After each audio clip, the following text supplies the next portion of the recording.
नमस्कार, मी पंजाब डक हवामान अभ्यासक मुक्काम पोस्ट गुगळी धामणगाव तालुका शिल्लक जिल्हा परभणी. आज आहे 18 सप्टेंबर 2024. सर्व शेतकऱ्याला सांगू इच्छितो, आणखीन 3 दिवसामध्ये तुम्ही काय करा, सोयाबीन असं हार्वेस्टरनं काढून घ्या. कारण की राज्यामध्ये 21 सप्टेंबर पासून ते 2 ऑक्टोबर दरम्यान मोठा पाऊस पडणार आहे. म्हणजे नदी नाली वाहणारा पाऊस येणार आहे, म्हणून हा अंदाज लक्षात घ्यायचा. हा पाऊस सुरुवातीला तुम्हाला एक सांगू इच्छितो, 20 तारखेला पूर्व विदर्भात, 21 ला पश्चिम विदर्भात आणि मराठवाड्याकडे येणार आहे. त्याच्यामुळे तुम्ही काय करा, ह्या 3 दिवसामध्ये तुम्ही तुमचे शेतीचे कामे आटपून घ्या. कारण की राज्यामध्ये हा पाऊस खूप मोठा राहणार आहे. म्हणजे प्रत्येक 2 ऑक्टोबर पर्यंत हा पाऊस म्हणजे प्रत्येक ठिकाणी प्रत्येक गावाला 3-3 दिवस हजेरी लावणार आहे. म्हणून हा अंदाज लक्षात घ्यायचा.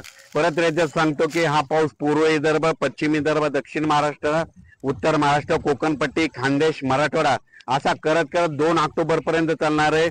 ओढे नदी नाल्याला देखील पूर येणार आहे. म्हणून नदीकाठच्या लोकांनी आपण आपला पाईपलाईन असो, ठिबक असो, अगोदर तुम्ही गोळा करून ठेवा.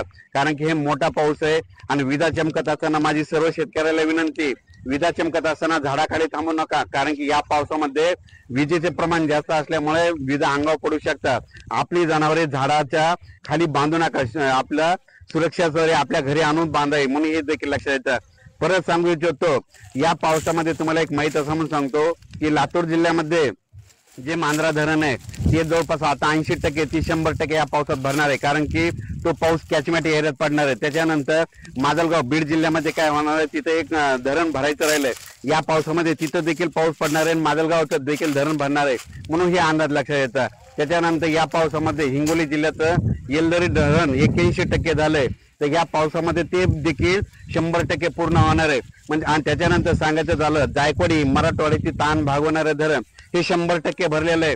पण हे पाऊस ना 25, 26, 27 दरम्यान नाशिककडे जास्त पडणार आहे. तिथं पडल्याच्या नंतर त्या नद्याला पाणी येणार आहे. पाणी आल्याच्या नंतर पूर येणार आहे. त्याचं पाणी जायकवाडीला येणार आहे. जायकवाडीचं पाणी सुटणार आहे. म्हणून जायकवाडीच्या ज्या नदीकाठच्या लोकांच्या मोटरी आहेत त्याचं पाणी सुटणार आहे. त्याचं पाणी 15,000 क्युसेसनं सुटेल. 15,000 क्युसेसनं सुटल्याच्या नंतर तुमच्या ओढे तुमच्या मोटरी वाहून जातील. म्हणून तुम्ही काय करा, तुम्ही तुमची आत्ताच काळजी घ्या. आणि परत एक सांगतो, 21 सप्टेंबर ते 2 ऑक्टोबरच्या दरम्यान राज्यात मोठा पाऊस येणार आहे. म्हणून हा अंदाज लक्षात घ्यावा. अचानक वातावरणात बदल झाला तर लगेच एक मेसेज दिला जाईल. धन्यवाद.